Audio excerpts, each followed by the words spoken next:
Today we are making a McGriddles like McDonald's but vegan and better, and this is probably one of my favorite fast food sandwiches, and it has everything to do with the maple syrup infused pancake buns, which might be the best thing McDonald's has done since the Arch Deluxe. And in order to make these amazing pancake buns, we're going to have to take about 1 cup of maple syrup, and we're going to heat that up in order to reduce it down to a hard candy consistency. So all we need to do is heat it up over medium heat until it reaches about 260 degrees Fahrenheit, and then pull it off the heat and let it cool down for a bit. And then we'll get a parchment-lined baking sheet, and we're going to just dollop about a tablespoon or so of the syrup. And a quick note, make sure not to make these too big or they might leak out like how this one did. But even if that happens, it's not a huge deal, so don't fret. Now, most folks will break these up into smaller pieces or roll them into little balls, but this is how I like to do it because I'm lazy. And also, this is how I imagined these were made when I first heard about them. So even though I was wrong, I'm also very stubborn and refuse to do it otherwise. But you go ahead and roll these into little balls if you want. And they'll start to harden as they cool down. As you can see here, they make great practice pads for drums. But once you're done with your paradiddles, throw them in the fridge, and while that's happening, it's time to get our pancake batter together.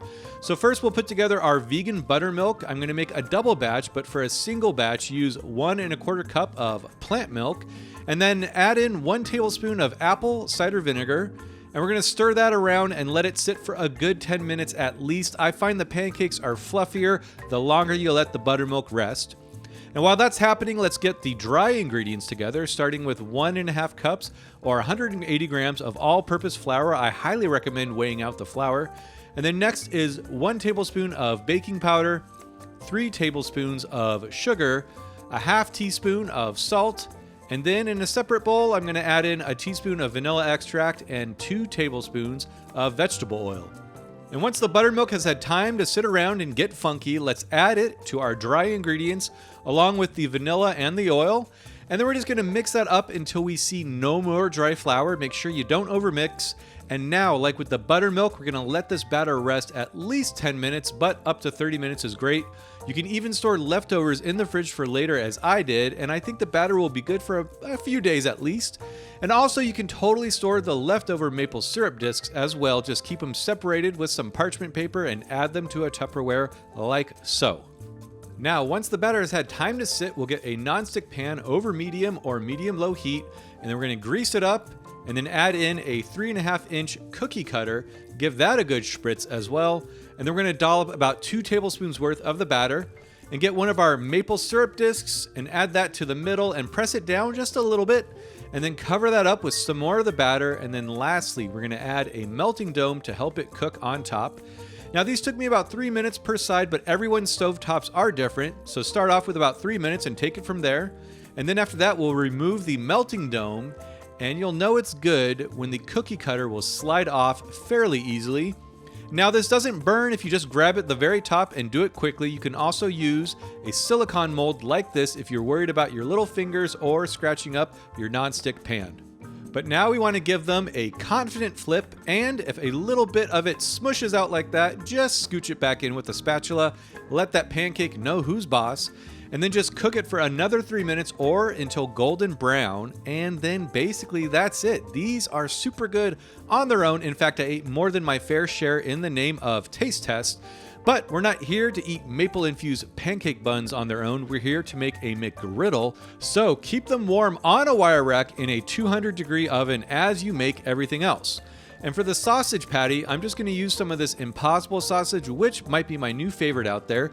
I like to keep mine in some Tupperware since the packaging is not really resealable. And you can also use something like these Beyond sausage patties, but if you do, I beg of you, please let them thaw and then smash them together to form one big patty. I hate seeing the sad meat to bun ratio when people use a single patty. But today we're going to weigh out 3 ounces of the Impossible sausage, and then using the same cookie cutter as we did for our pancakes, we'll form our patties like so. And now grilling these is as easy as can be. Just do so over medium heat for about 3 minutes per side. If you want to melt the cheese on the patty, go for it. In fact, I think I preferred it this way. But if you want to match the aesthetics of the original McGriddles, we'll just melt the cheese on the bottom pancake in the exact same manner as we usually do by adding a little water and then covering to steam, and voila, melted cheese on a pancake. Now last but not least is the egg, and in order to achieve the folded egg, I'll be using some Just Egg and adding a few ingredients to get it fluffier and also sturdier as per Just Egg's recommendations. And side note, I also have a McMuffin video with different vegan egg options if you prefer that, as well as my vegan fried egg video too. I'll leave a link in the description for both of those. But for today, we'll get half a cup of the Just Egg, a tablespoon of flour, a quarter teaspoon of baking powder, a little sprinkling of salt and black pepper, a touch of garlic powder and onion powder, and then a little bit of black salt, which is actually a light pink color, and it will make these taste even eggier. So whisk that up, and now let's get some vegan butter in an 8 or 10 inch non-stick skillet. Pour in our egg mixture, and then we're just gonna cover and let that cook over medium or medium-low heat for about 6 to 7 minutes, or until the top is set and the bottom is nice and browned. And then next we'll add it to a cutting board, and I'm gonna cut this into 3 strips like so, and then I'm gonna fold each strip into thirds over itself, and now we have some folded vegan egg omelets ready for a McGriddle. So let's get our bottom pancake bun and then add our sausage with melted cheese on top, which, like I said, I think I prefer to melting the cheese on the pancake, but you do whatever you like. And then next is our folded vegan egg, and then last our top pancake bun.